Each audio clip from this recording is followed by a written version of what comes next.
ನಿಮ್ ಸಿಬ್ಬಂದಿ ಕರೀರಿ, ವೆಪನ್ ಎಲ್ಲ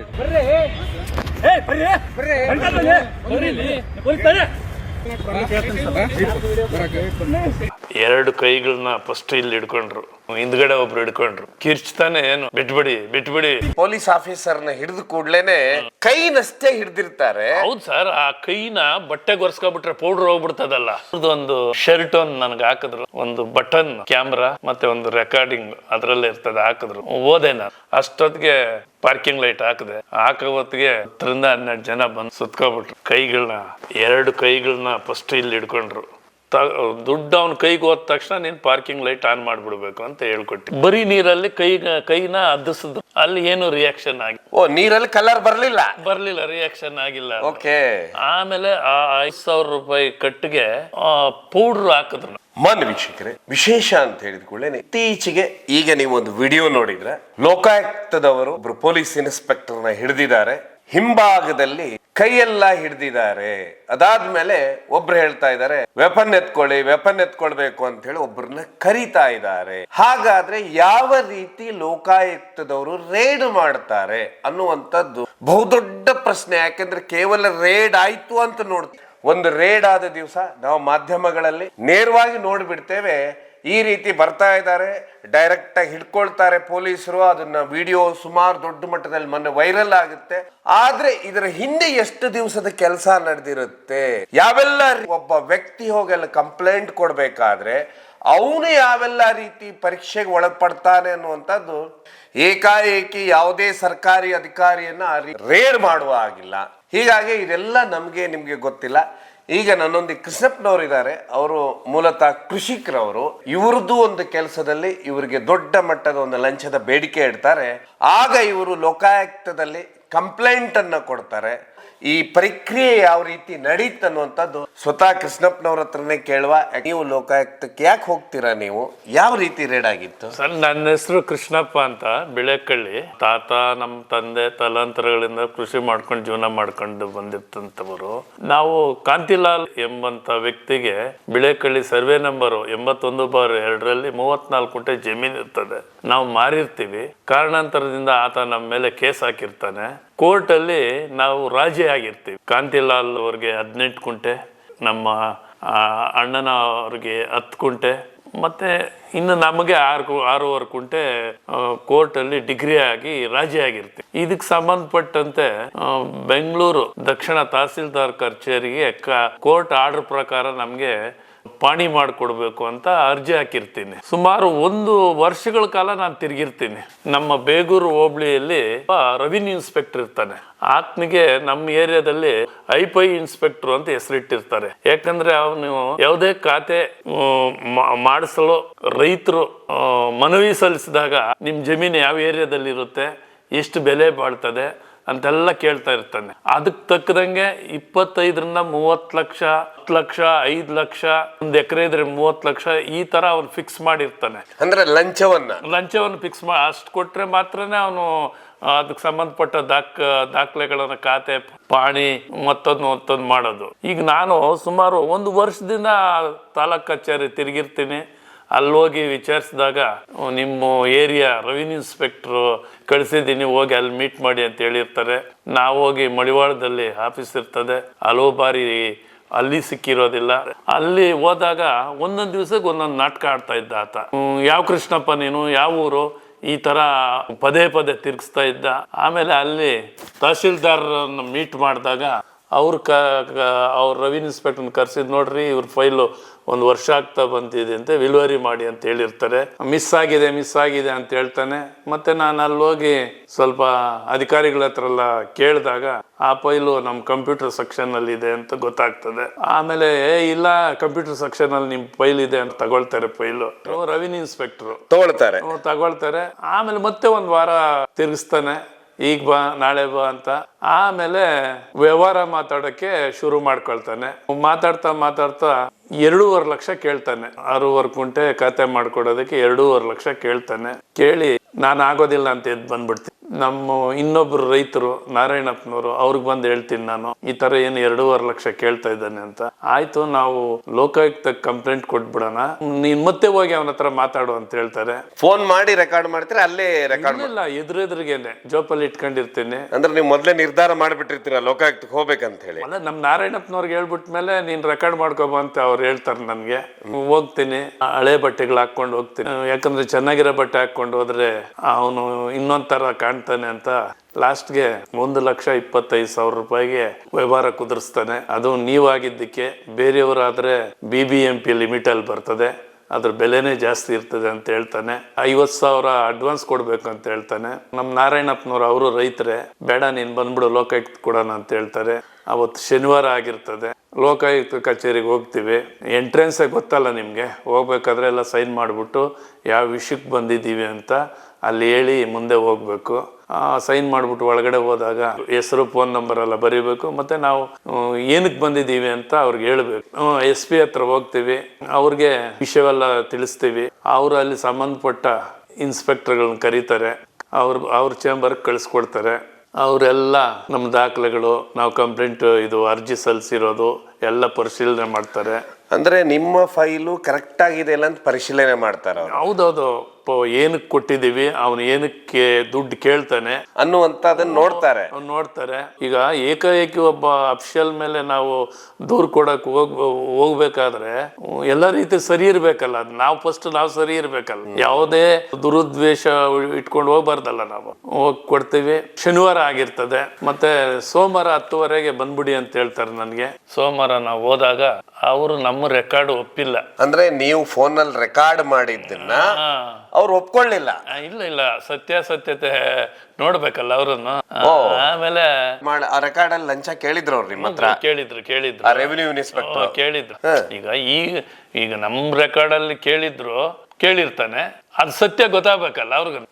ಅವ್ರದ್ದು ಒಂದು ಶರ್ಟ್ ಒಂದು ನನ್ಗೆ ಹಾಕಿದ್ರು, ಒಂದು ಬಟನ್ ಕ್ಯಾಮ್ರಾ ಮತ್ತೆ ಒಂದು ರೆಕಾರ್ಡಿಂಗ್ ಅದ್ರಲ್ಲೇ ಇರ್ತದೆ, ಹಾಕಿದ್ರು. ಓದೆ, ನಾನು ಆಫೀಸ್ಗೆ ಹೋದಾಗ ನನ್ನ ಕಂಪ್ಯೂಟರ್ ಸೆಕ್ಷನ್ ರೂಮ್ ಒಳಗಡೆ ಕರ್ಕೊಂಡೋಗಿ ಡೋರ್ ಹಾಕದ. ಅಲ್ಲಿ ಮಾತುಕತೆ ಎಲ್ಲ ಮುಗೀತು. ಅಂದ್ರೆ ನೀವು ಅವ್ರ ತಲೆಯಲ್ಲಿ ಏನಂದ್ರೆ ದುಡ್ಡು ಕೊಡ್ಲಿಕ್ಕೆ ಬಂದಿದ್ದೀರಾ ಅಂತ ಹೇಳಿ? ಇಲ್ಲ, ಇನ್ನೊಂದ್ಸಲಿ ನಾನು ಕೆದಕದೆ, ಸರ್ ಇಷ್ಟು ದಿನ ಮಾಡ್ಬಿಟ್ರಲ್ಲ, ಬೇಗ ಮಾಡ್ಕೊಡಿ ಸರ್, ನಿಮ್ದೇನಿದೆ ನಾವು ಈಗ ನನ್ನ ಹೇಳಿದಿರಲ್ಲ ಅದ್ರಂತೆ ನಡ್ಕೊಳ್ತೀನಿ ಅಂತ ಹೇಳಿದಾಗ, ಆವಾಗ 50,000 ನಾಳೆ ತಂದು ಕೊಟ್ಬಿಡು, ನಿಮ್ದು ಏನಿದೆ ಪ್ರೋಸೆಸ್ ಮಾಡ್ಕೊಡ್ತೀನಿ. 1,25,000ಕ್ಕೆ ಮಾತಾಡಿದ್ವಿ. ತಗೊಂಡೋಗಿ ಅಲ್ಲಿ ಕೊಟ್ವಿ. ಅದು ಕೊಟ್ಟ ಮೇಲೆ ಅಲ್ಲಿ ಸುಮಾರು ಒಂದು 3 ರಿಂದ 4 ಅವರ್ ಹಿಡಿತು ಅಲ್ಲಿ ಪ್ರೋಸೆಸ್. ಅಲ್ಲ ಸರ್, ಈಗ ನೀವು ಕಂಪ್ಯೂಟರ್ ರೂಮ್ ಅಲ್ಲಿ ಇದ್ರ, ನೀವು ಆ ಶರ್ಟ್ ಹಾಕಿದ್ರ, ಅದೆಲ್ಲ ರೆಕಾರ್ಡ್ ಆಯ್ತು. ಮತ್ತೆ ರೆಕಾರ್ಡ್ ತಗೊಂಡೋಗಿ ಲೋಕಾಯುಕ್ತ ಆಫೀಸ್ ಕೊಟ್ವಲ್ಲ. ಹೋಗಿ ಕೊಟ್ಟಾಗ ಅಲ್ಲಿಂದ ಸ್ಟಾರ್ಟ್ ಆಗಿದ್ದು ಪ್ರೋಸೆಸ್. ಅಲ್ಲಿಗೆ ಅವ್ರಿಗೆ ಕನ್ಫರ್ಮ್ ಆಯ್ತು ಇವರು ಲಂಚ ಕೇಳ್ತಾರೆ ಅಂತ ಹೇಳಿ. ಇನ್ನೊಂದು ಹೇಳ್ತೇನೆ ನಾನು, ನನ್ನ ಮೊಬೈಲ್ ಇಂದಾನೆ ಅವ್ನಿಗೆ ಫೋನ್ ಮಾಡಿಸಿದ್ರು, ಅಲ್ಲಿ ಲೋಕಾಯುಕ್ತ ಆಫೀಸ್ ಇಂದಾನೆ ಫೋನ್ ಮಾಡಿಸಿದ್ರು.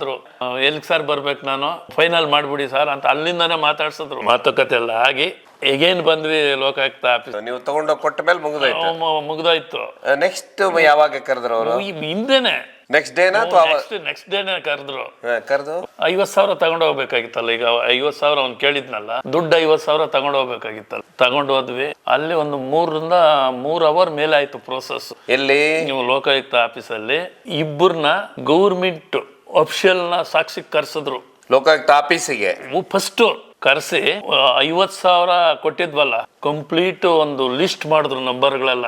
ನಂಬರ್ 500 ರೂಪಾಯಿ ನೋಟ್ ಎಷ್ಟು ಮಾಡಿದ್ರು. ಆ ಸಾಕ್ಷಿದಾರರಿಗೆ ತೋರ್ಸಿದ್ರು, ನೋಡಪ್ಪ ಎಣ್ಸು ಎಷ್ಟಿದೆ, 500 ರೂಪಾಯಿ ಎಷ್ಟಿದೆ, ಇಷ್ಟು ಮಾಡಿ ಅವ್ರ ಕೈಲಿ ಸಿಗ್ನೇಚರ್ ತಗೊಂಡು ಒಂದು 2 ಗಾಜು ಫ್ಲಾಸ್ಕ್ಗಳು ತಂದ್ರು.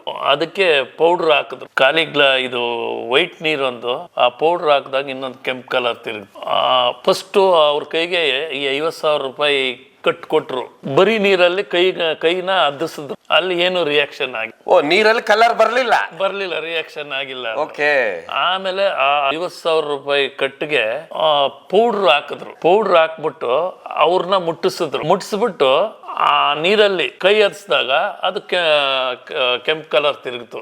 ಇಷ್ಟು ತಿರುಗಿ ಅಲ್ಲಿ ಒಂದು 5-6 ಪುಟ ಬರೆದ್ರು ಎಲ್ಲ. ಅಲ್ಲಿ ಮಾಜೂರ್ ಮಾಡಿ ಆ ಸಾಕ್ಷಿಗಳನ್ನ ಕರೆಸಿ ಅವ್ರ ಕೈಯಲ್ಲಿ ಸಾಕ್ಷಿ ಹಾಕ್ಸಿ, ಅದು ಪ್ರೈವೇಟ್ ಸಾಕ್ಷಿಗಳಲ್ಲ, ಸರ್ಕಾರಿ ಅಧಿಕಾರಿ ಅಧಿಕಾರಿಗಳು ಅವ್ರಿಗೆ ಫೋನ್ ಮಾಡಿ ಅವ್ರ ಚೀಫ್ಗಳಿಗೆ ಯಾವ ಆಫೀಸಲ್ಲಿ ಕೆಲಸ ಮಾಡ್ತಾ ಇದ್ರು ಅವ್ರಿಗೆ ಫೋನ್ ಮಾಡಿ ಅಲ್ಲಿಂದ ಲೆಟರ್ ಕೊಟ್ಟು ಇವರು ಅಲ್ಲಿಂದ ಕರ್ಸ್ಕೊಂಡು ಎಲ್ಲ ಇಷ್ಟೆಲ್ಲ ಪ್ರೋಸೆಸ್ ಮುಗಿದ ಮೇಲೆ ಅವನ್ನ ಟ್ಯಾಪ್ ಮಾಡಕ್ ರೆಡಿ ಮಾಡಿದ್ರು. ನೀವ್ ಹೇಳ್ತಾ ಇದ್ರ ಅಲ್ಲಿ 2 ಸರ್ಕಾರಿ ಸಾಕ್ಷಿಗಳು ಬರ್ತಾರೆ, ನೋಟ್ಗೆ ಪೌಡರ್ ಹಾಕ್ಬಿಟ್ಟು ಫಸ್ಟ್ ಬರೀ ನೋಟ್ನ ಮುಟ್ಟಿಸ್ಬಿಟ್ಟು ನೀರೊಳಗೆ ಹಾಕ್ತಾರೆ, ಅದು ಯಾವ ರಿಯಾಕ್ಷನ್ ಆಗೋದಿಲ್ಲ. ಪೌಡ್ರು ಹಾಕ್ಬಿಟ್ಟು ಆಮೇಲೆ ಕೈನ ವೈಟ್ ನೀರಿತ್ತಲ್ಲ ಅದ್ರಲ್ಲಿ ಅದ್ದಿಸ್ತಾರೆ, ಮಾಮೂಲಿ ರೋಸ್ ಕಲರ್ ತಿರುಗಿಬಿಡ್ತದೆ. ಸೊ ಇದಾದ್ಮೇಲೆ ಇದೆಲ್ಲ ಆಯ್ತು, ಒಂದು 2-3 ಅವರ್ ಆಯ್ತು ಈ ಪ್ರೊಸೀಜರ್ ಎಲ್ಲ. ಆದ್ರೆ ಆ ಬಂದಂತ ಸಾಕ್ಷಿಗಳಿಗೆ ಅವ್ರು ಹೇಳೋದಿಲ್ಲ ಯಾರನ್ನ ನಾವು ಹಿಡಿತಾ ಇದ್ದೇವೆ, ಟ್ರ್ಯಾಪ್ ಹೇಳೋದಿಲ್ಲ, ರೇಡ್ ಮಾಡ್ತಾ ಇದೆ ಅಂತ ಹೇಳೋದಿಲ್ಲ. ಹೇಳೋದಿಲ್ಲ, ಯಾರಿಗೂ ಗೊತ್ತಿರೋದಿಲ್ಲ. ನನ್ನ ಕೈಯಲ್ಲಿ ಫೋನ್ ಮಾಡ್ಸದ್ ರೆವಿನ್ಯೂ ಇನ್ಸ್ಪೆಕ್ಟರ್ ಆಫೀಸಲ್ಲಿ ಇದೀನಿ ಬಂದ್ಬಿಡಿ ಅಂದ್ರು. ಆ ನೋಟನ್ನ ಎಲ್ಲಿ ಸರ್? ಅಲ್ಲೇ ಅವರೇ ತೆಗೆದಿಟ್ಕೊಂಡ್ಬಿಟ್ರು? ಇಲ್ಲ ಸರ್, ನನ್ನ ಕೈ ಕೊಟ್ರು. ಅದೆಲ್ಲ ಆದ್ಮೇಲೆ ನಿಮ್ ಕೈ ಈಗ ಅವ್ನ್ ಕೊಡ್ಬೇಕಲ್ಲ. ಅವ್ರು ಒಂದ್ 2 ಜೀಪಲ್ಲಿ ಬಂದ್ರು, ತಹಶೀಲ್ದಾರ್ ಆಫೀಸ್ ಇತ್ತು, ಅಲ್ಲಿದ್ದೀನಿ ಬಂದ್ಬಿಡಿ ಅಂದ್ರು. ಸರಿ, ಇವರು ಒಂದು 2 ಜೀಪಲ್ಲಿ ಬಂದ್ರು, ASIಗಳು ಪೊಲೀಸರು ಎಲ್ಲ ಬಂದ್ರು, ನಮ್ ನಾರಾಯಣ್ ಸರ್ ಬಂದ್ರು. ಕಾವೇರಿ ಬಿಲ್ಡಿಂಗ್ ಕಾಂಪೌಂಡ್ ಅಲ್ಲಿ ಜೀಪ್ಗಳು ಹಾಕಿದ್ರು. ಗೊತ್ತಲ್ಲ ನಿಮ್ಗೆ, ಸಾಮಾನ್ಯ ಮನುಷ್ಯರ ತರನೇ ಇರ್ತಾರೆ. ಡ್ರೆಸ್ ಅಲ್ಲಿ ಇರುದಿಲ್ಲ, ಎಲ್ಲೆಲ್ಲ ಒಂದೊಂದ್ ಕಡೆ ಚೆದರ್ಬಿಟ್ಟಿರ್ತಾರೆ. ಚೆದರ್ಬಿಟ್ಟು ಅಲ್ಲಿಗೆ ಆಫೀಸ್ಗೆ ಮೊದಲೇ ನಾನು ಕಳ್ಸಿದ್ರು. ನಾನು ಹಿಂದೆನೆ ಬಂದು ಅವ್ರವ್ರು ಯಾವ್ಯಾವ ಟೇಬಲ್ಗೆ ಹೋಗ್ಬೇಕೋ ಹೋದ್ರು. ಅಲ್ಲೆಲ್ಲ ಹೋಗಿ ಹುಡುಕ್ತೀನಿ, ಇಲ್ಲ. ಯಾರು ನಿಮ್ಮ ಹತ್ರ ಲಂಚ ಕೇಳಿದಂತ ವ್ಯಕ್ತಿ ಇಲ್ಲ ಅಲ್ಲಿ? ಇಲ್ಲ. ಆಮೇಲೆ ಫೋನ್ ಮಾಡ್ತೀನಿ, ಇಲ್ಲ ಯಾರ ತೀರ್ ಹೋಗಿದ್ದಾರೆ, ಹೋಗ್ಬಿಟ್ಟಿದೀನಿ, ನಾಳೆ ಬಂದ್ಬಿಡಿ ಅಂತ ಹೇಳಿದ್ರು. ಆಮೇಲೆ ತಿರುಗಿ ವಾಪಸ್ ಬಂದ್ಬಿಟ್ಟು ಅವ್ರ ಜೀಪಲ್ಲೇ ಕೂತ್ಕೊಂಡು ತಿರುಗಿ ಒಂದ್ಸಲ ಫೋನ್ ಮಾಡ್ಸಿದ್ರು ನನ್ನ ಕೈಯಲ್ಲಿ. ಮತ್ತೆ ಅಲ್ಲೇ ಕಾವೇರಿ ಭವನದಲ್ಲಿ ಕೆಳಗೆ ತಹಶೀಲ್ದಾರ್ ಆಫೀಸ್ ಇಂದ ನಾನ್ ಮಾಡಿದೆ, ಅದನ್ನ ಮಾತು ಖಾತ್ರಿ ಆಗ್ಬೇಕಲ್ಲ. ಮತ್ತೆ ಅವ್ರ ಜೀಪಲ್ಲಿ ಕೂರ್ಸ್ಕೊಂಡೆ ನನ್ನ ಕೈಯಲ್ಲಿ ಫೋನ್ ಮಾಡ್ಸಿದ್ರು. ಇಲ್ಲ, ನಮ್ ಸ್ವಂತವ್ರು ತೀರ್ ಹೋಗಿದ್ದಾರೆ, ನಾಳೆ ಬಂದ್ಬಿಡಿ. ಆಮೇಲೆ ಅವತ್ತು ಮಾರನೇ ದಿವಸ ಹೋದ್ವಿ. ರೆವಿನ್ಯೂ ಇನ್ಸ್ಪೆಕ್ಟರ್ಗೆ ಫೋನ್ ಮಾಡಿದ್ವಿ, ಎಲ್ಲಿ ಬರ್ಬೇಕಂತ. ಅದೇ ಚಾಮರಾಜಪೇಟೆ TR ಮಿಲ್ ಹತ್ರ ಇರ್ತೀನಿ, ಅಲ್ಲಿಗೆ ಬಂದ್ಬಿಡಿ ಅಂತೇಳಿ. 12-13 ಜನ ಟೀಮು ಅಲ್ಲಿ ನನಗೆ ಹೇಳ್ಕೊಟ್ರು. ನಂದು ಕಾರ್ ಇತ್ತು. ಈ ಸರಿ ಆಫೀಸಲ್ಲ, ಹೊರಗಡೆ TR ಮಿಲ್ಲು ಆಪೋಸಿಟ್ ಗೇಟ್ ಎದುರಿಗೆ ಕಾರ್ ನಿಲ್ಸಿರ್ತೀನಿ, ಅಲ್ಲಿಗೆ ಬಂದ್ಬಿಡು ಅಂದ್ರು. ನನಗೆ ಅವ್ರು ಹೇಳ್ಕೊಟ್ರು. 50,000 ಕೊಟ್ರು, ಜೋಪಲ್ಲಿ ಇಟ್ಕೊಂಡೆ. ಮತ್ತೆ ಹೇಳ್ಕೊಟ್ರು, ಕಾರ್ ಹೋಗಿ ನೀವು ನಿಲ್ಸ್ತೀರಾ, ಅವ್ನು ಬರ್ತಾನೆ, ತಗೊಳ್ತಾನೆ, ನೀವು ಡೋರ್ ಓಪನ್ ಮಾಡ್ತೀರಾ, ಬನ್ನಿ ಸರ್ ಒಳಗಡೆ ಕೂತ್ಕೊ ಅಂತ ನೀವು ಕರೀತೀರಾ, ಒಳಗಡೆ ಬಂದು ದುಡ್ಡು ತಗೊಳ್ತಾನೆ ನಿನ್ನ ಹತ್ರ. ದುಡ್ಡು ಅವ್ನ ಕೈಗೆ ಹೋದ ತಕ್ಷಣ ನೀನ್ ಪಾರ್ಕಿಂಗ್ ಲೈಟ್ ಆನ್ ಮಾಡ್ಬಿಡ್ಬೇಕು ಅಂತ ಹೇಳ್ಕೊಟ್ಟಿ. ಇಂಡಿಕೇಟರ್. ಸರಿ, ಹೊರಟ್ವಿ. ಹೋಗ್ತಾ TR ಮಿಲ್ ಹತ್ರ ಹೋದ್ವಿ. ಇಲ್ಲ, ನೀನ್ ಪ್ಲೇ ಓವರ್ ಇಂದ ಮುಂದೆ ಬಂದ್ಬಿಡು ಅಂತ. ಮತ್ತೆ ಜಾಗ ಚೇಂಜ್. ಸರಿ ಅಂತ ಪ್ಲೇ ಓವರ್ ಹತ್ತಿದ್ವಿ, ಇಳಿದ್ವಿ. ಇಲ್ಲ, ಇನ್ ಸ್ವಲ್ಪ ಮುಂದೆ ಬಾ ಹೇಳ್ಕೊಂಡು ಲಾಸ್ಟ್ಗೆ ಗಾಳಿಯ ಆಂಜನೇಯನ ದೇವಸ್ಥಾನ ಎದುರಿಗೆ ಕನ್ಸ್ಟ್ರಕ್ಷನ್ ಆಗ್ತಾ ಇತ್ತು ಬಿಲ್ಡಿಂಗ್. ಫುಟ್ಪಾತ್ ಮೇಲೆ ತಗೊಂಡೋಗಿ ಹಾಕೊಂಡೆ ಕಾರು. ಜೊತೆಗೆ ಒಂದು 5 ಗಂಟೆನೇ ಆಗ್ಬಿಟ್ಟಿತ್ತೇನೋ, ಸಂಜೆ 5-5:30 ಆಗ್ಬಿಟ್ಟಿತ್ತು. ಆಕ್ಟಿವ್ ಹೊಂಡದಲ್ಲಿ ಬಂದ, ಕಾರಲ್ಲಿ ಬರ್ಲಿಲ್ಲ. ಏನ್ ಕೃಷ್ಣಪ್ಪನವ್ರೆ, ಒಳ್ಳೆ ಜಾಗದಲ್ಲಿ ನಿಲ್ಸಿದೀರ ಕಾರು ಅಂತ ಬಂದ. ಡೋರ್ ತೆಗ್ದು, ಸರ್ ತಗೊಳ್ಳಿ ಸರ್ 50,000 ತಗೊಂಡ. ಸರ್ ಎಣ್ಸ್ಕೊಳ್ಳಿ ಸರ್ ನೀವು. ಇಲ್ಲ ಪರವಾಗಿಲ್ಲ, ಇರ್ತದೆ ಬಿಡು. ಅಷ್ಟೊತ್ತಿಗೆ ಪಾರ್ಕಿಂಗ್ ಲೈಟ್ ಹಾಕಿದೆ. ಹಾಕೋ ಹೊತ್ತಿಗೆ 10-12 ಜನ ಬಂದು ಸುತ್ಕೊಬಿಟ್ರು. 2 ಕೈಗಳನ್ನ ಫಸ್ಟ್ ಇಲ್ಲಿ ಹಿಡ್ಕೊಂಡ್ರು, ಹಿಂದ್ಗಡೆ ಒಬ್ರು ಹಿಡ್ಕೊಂಡ್ರು. ಕಿರ್ಚ್ತಾನೆ, ಏನು ಬಿಟ್ಬಿಡಿ ಕೃಷ್ಣಪ್ಪನವರೇ, ಏನಿಂತ ಕೆಲಸ ಮಾಡ್ಬಿಟ್ಟೆ. ಜನಗಳು 100 ಜನ ಮೇಲೆ ಇದ್ರೆ, ಸುಮಾರು ಜನ ಸುತ್ಕೊಬಿಟ್ರು. ಕೈಗಳನ್ನ ಗಟ್ಟಿಯಾಗಿ ಹಿಡ್ಕೊಂಡ್ರು. ಹಿಂದ್ಗಡೆ ಅವ್ರಿಗೆಲ್ಲ ಗೊತ್ತಿತ್ತ, ಜನರಿಗೆ ಗೊತ್ತಿಲ್ಲ, ಏನು ಗೊತ್ತಿಲ್ಲ ಅವ್ರಿಗೆ. ಲೋಕಾಯುಕ್ತ ರೇಡ್ ಅಂತೇಳಿ ಗೊತ್ತಿಲ್ಲ. ಮುಟ್ಟಿ ಹಿಂಗ್ ಜೋಪಲ್ಲಿ ಇಟ್ಕೊಂಡ. ಅವ್ರು ಬಂದು ನೋಡಿ, ಇಲ್ಲಿಗೆ ಹಿಡ್ಕೊಬಿಟ್ರು ಕೈಗಳು. ಒರ್ಸ್ಕೋಬಾರ್ದಲ್ಲ. ಈಗ ಮೊನ್ನೆ ಹೆಂಗ್ ಹಿಡ್ಕೊಂಡ್ರು ಹಿಂಗ್ ಕೈಗಳು. ಮೊನ್ನೆ ನೀವು ನೋಡಿದ್ರಲ್ಲಿ ಪೊಲೀಸ್ ಆಫೀಸರ್ನ ಹಿಡಿದು ಕೂಡ್ಲೇನೆ ಕೈನಷ್ಟೇ ಹಿಡ್ದಿರ್ತಾರೆ. ಹೌದು ಸರ್, ಆ ಕೈನ ಬಟ್ಟೆಗೆ ಒರ್ಸ್ಕೊಬಿಟ್ರೆ ಪೌಡರ್ ಹೋಗ್ಬಿಡ್ತದಲ್ಲ, ಅದಕ್ಕೆ ನೋಡಿ ಇಲ್ಲಿದೆ ಅಲ್ಲ ನೋಡಿ, ಇಲ್ಲಿಗೆ ಕೈನು ಏನು 10-12 ಜನ, ಹಿಂದ್ಗಡೆ ಒಬ್ರು, ಈ ರೆಟ್ಟೆಗಳು ಈ ಕೈ ಗಟ್ಟಿಗೆ ಹಿಡಿದ್ರು. ಅವಾಗ ಕಿರ್ಚಾಟ ಜೋರಾಯ್ತು. ಏನ್ ಕೃಷ್ಣಪ್ಪನವ್ರೆ, ಇನ್ನೊಂದು ವಾರ ಇತ್ತು ನಂದು ಪ್ರಮೋಷನ್, ರೆವಿನ್ಯೂ ಆಫೀಸರ್ ಆಗ್ತಾ ಇದ್ದೆ, ಇಂತ ಕೆಲಸ ಕೊಟ್ಬಿಟ್ಟೆ ನೀನ್, ಕೃಷ್ಣಾಡ್ತಾನೆ. ಆಮೇಲೆ ಹಿಡ್ಕೊಂಡ್ರು, ವಿಡಿಯೋ ಎಲ್ಲ ತಂದಿದ್ರು. ಹಿಂದ್ಗಡೆ ಜೀಪಲ್ಲೇ ಅವ್ರು 2 ಜೀಪಲ್ಲಿ ಬಂದಿದ್ರಲ್ಲ, ಅಲ್ಲಿ ಕೂರ್ಸ್ಕೊಂಡ್ರು. ಗ್ಲಾಸ್ ನೀರಿತ್ತಲ್ಲ, ಕೈ ಅದ್ದಿಸಿದ್ರು, ರೋಸ್ ಬಂತು, ಆ ನೋಟ್ನ ಹಂಗೆ ಕರ್ಚಿಪಲ್ಲಿ ಕಟ್ಕೊಂಡ್ರು. ಅವ್ರು ಏನು ಕೈಯಲ್ಲಿ ಮುಟ್ಟೋದಿಲ್ಲ ಆಗ? ಇಲ್ಲ ಇಲ್ಲ ಇಲ್ಲ ಲೋಕಾಯುಕ್ತದವರು ಇಲ್ಲ ಇಲ್ಲ ಎಲ್ಲ ಅವನ ಕೈಯಲ್ಲೇ ಮಾಡ್ಸಿದ್ರು. ಬಿಟ್ಬಿಡ್ತೀವಿ ಮಾಡಪ್ಪ, ಬಿಟ್ಬಿಡ್ತೀವಿ ಮಾಡು, ಏನು ರಿಫ್ಯೂಸ್ ಮಾಡ್ತಾನೆ ಆ ಕೈನ ನೀರಲ್ಲಿ ಇಡೋದಕ್ಕೆ. ಬಿಟ್ಬಿಡ್ತೀವಿ ಮಾಡಪ್ಪ, ಸುಮ್ಮನೆ ನೀರಲ್ಲಿ ಕೈ ಇಡು. ಕೈಯಲ್ಲಿ ಇಟ್ಟ ತಕ್ಷಣ ಕಲರ್ ತಿರುಗಿತು.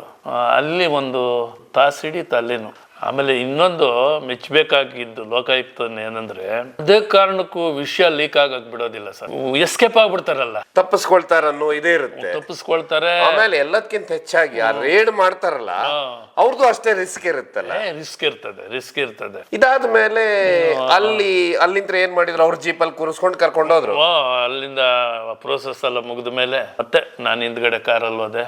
ಮುಂದೆ ಎಲ್ಲಿ ಹೋಗ್ತೀರಾ? ಲೋಕಾಯುಕ್ತ ಆಫೀಸ್. ಅಲ್ಲಿ ಏನೇನಾಗುತ್ತೆ? ಲೋಕಾಯುಕ್ತ ಆಫೀಸ್ಗೆ ಹೋಗಿ ಅಲ್ಲಿ ಹೋದ ತಕ್ಷಣ ಅವ್ನ ಶರ್ಟ್ ಎಲ್ಲ ಬಿಚ್ಚಿಸಿ ಪ್ಯಾಕ್ ಮಾಡ್ಬಿಟ್ರು.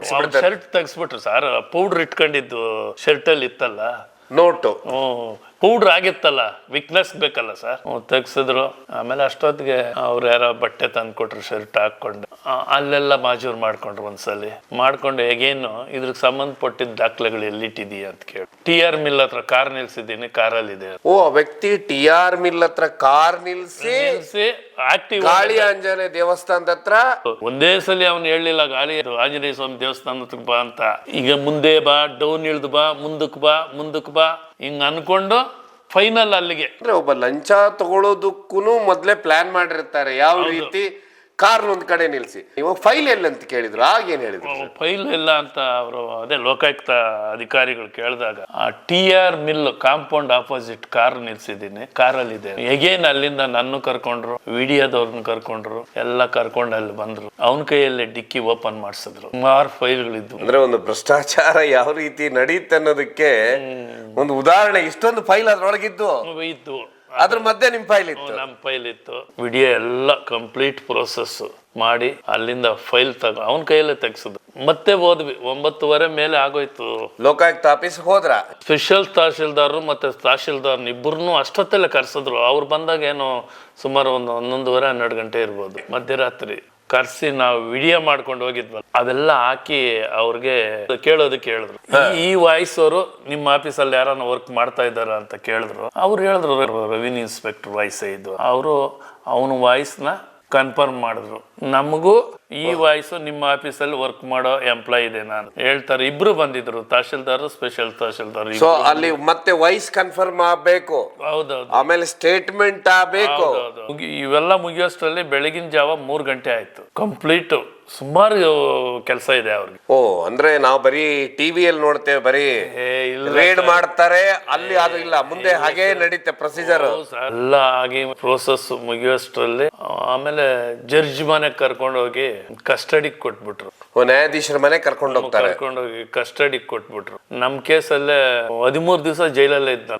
ಆ ಲೋಕಾಯುಕ್ತ ಆಫೀಸಿಂದಾನೇ ಫೋನ್ಗಳು ಮಾಡಿ ತಹಶೀಲ್ದಾರ್ಗೆಲ್ಲ ನಮ್ ಕೆಲಸ ಮಾಡಿಕೊಟ್ರು. ಸೊ ನಿಮ್ ಪೇಪರು ಜೆನ್ಯೂನ್ ಆಗಿತ್ತು? ಜೆನ್ಯೂನ್ ಆಗಿತ್ತು. ನಿಮ್ ಕೆಲ್ಸನೂ ಆಯ್ತು? ಆಯ್ತು. ಆದ್ರೆ ಇದಾದ ಮೇಲೆ ನಾನು ಒಂದು ಕೇಳೋದು, ನಿಮಗೆ ಮೊನ್ನೆ ನೀವೊಂದು ಪೊಲೀಸ್ ಆಫೀಸರ್ನ ಹಿಡಿಯುವುದು ನೋಡಿದ್ರ? ಸೇಮ್ ಇದೇ ರೀತಿ ನಿಮ್ಮ ರೇಡಲ್ಲೂ ಇದೇ ರೀತಿಯ ಘಟನೆನೇ ನಡೆದಿತ್ತು? ಸರ್ ನಡೆದಿತ್ತು. ಆಮೇಲೆ ಇನ್ನೊಂದು ಏನ್ ಗೊತ್ತಾ, ವಿಶೇಷ ನ್ಯಾಯಾಲಯನ ಅಲ್ಲಿ ಕರ್ಕೊಂಡು ಹೋದ್ರು. ನನ್ನ ಕರ್ಕೊಂಡೋಗಿ ಸ್ಟೇಟ್ಮೆಂಟ್ ಮಾಡಿಸಿದ್ರು. ಎಂಟೈರ್ ಪ್ರೋಸೆಸ್ ಏನೇನ್ ನಡೀತು, ಹೆಂಗ್ ದುಡ್ಡು ಕೇಳ್ದು. ಯಾಕಂದ್ರೆ ಮುಂದಿನ ದಿನಗಳಲ್ಲಿ ನಾನೇನಾದ್ರೂ ಚೇಂಜ್ ಆಗ್ಬೋದು. ಸ್ಟೇಟ್ಮೆಂಟ್ ಕೊಡ್ಸಿದ್ರಲ್ಲ ನನ್ಗೆ. ಓ, ವಿಶೇಷ ನ್ಯಾಯಾಲಯದಲ್ಲಿ? ಸರ್, ಸ್ಟೇಟ್ಮೆಂಟ್ ಕೊಡಿಸಿ ನಾನು ಇಲ್ಲಿ ಸ್ಟೇಟ್ಮೆಂಟ್ ಕೊಟ್ಟಿದ್ದಕ್ಕೂ ಅಲ್ಲಿ ಕರೆಕ್ಟ್ ಇತ್ತು. ಆಮೇಲೆ ಸೆಂಟ್ರಲ್ ನಾವು ಉಲ್ಟಾ ಆಗ್ಬಿಡ್ತೀವಲ್ಲ, ಏನಾದ್ರು ದುಡ್ಡು ಕಾಸಿಗೆ ಅವನ ಹತ್ರ ಇನ್ವಾಲ್ವ್ಮೆಂಟ್ ಆಗಿ ಆಗ್ಬಿಡ್ತೀವಲ್ಲ. ಜಡ್ಜ್ ಮುಂದೆನೆ ಸ್ಟೇಟ್ಮೆಂಟ್ ತಗೊಂಡ್ರು. ಇದು ಅವತ್ತೇನೆ ಸ್ಟೇಟ್ಮೆಂಟ್ ತಗೊಂಡ್ರು. ಸೊ ಅದರ ಅರ್ಥ, ನೀವು ಲೋಕಾಯುಕ್ತ ನಾವು ರೇಡ್ಗಳನ್ನ ನೋಡ್ತೇವೆ, ಆದ್ರ ಒಂದು ಪ್ರೊಸೆಸ್ ಎಷ್ಟು ದೊಡ್ಡದಾಗಿರುತ್ತೆ, ಮತ್ತೆ ಕಂಪ್ಲೇಂಟ್ ಮಾಡೋರು ಹೇಗೆ ಇರ್ಬೇಕು ಅಂದ್ರೆ ಎಷ್ಟು ಧೈರ್ಯಶಾಲಿಗಳಾಗಿರ್ಬೇಕು. ಸೊ ಒಟ್ಟಾರೆಯಾಗಿ ನಾವು ರೇಡ್ ನೋಡ್ತೇವೆ, ಅದಷ್ಟು ಸರಳ ಅಲ್ಲ ಅಂತೀರಾ? ಇಲ್ಲ ಸರ್, ಸರಳ ಅಲ್ಲ. ಜಿನಿಯನ್ ಆಗಿರ್ಬೇಕು, ಮತ್ತೆ ಅವ್ರು ಕೇಳಿದ ಸತ್ಯ ಇರಬೇಕು. ನಾವು ದೂರುದಾರರು ನಾವು ಕರೆಕ್ಟ್ ಇರಬೇಕು. ಇದ್ರೆ ಮಾತ್ರ ಅವರು ತಗೊಳ್ತಾರೆ. ಸೊ ಇಲ್ಲಾಂದ್ರೆ ಇಲ್ಲ.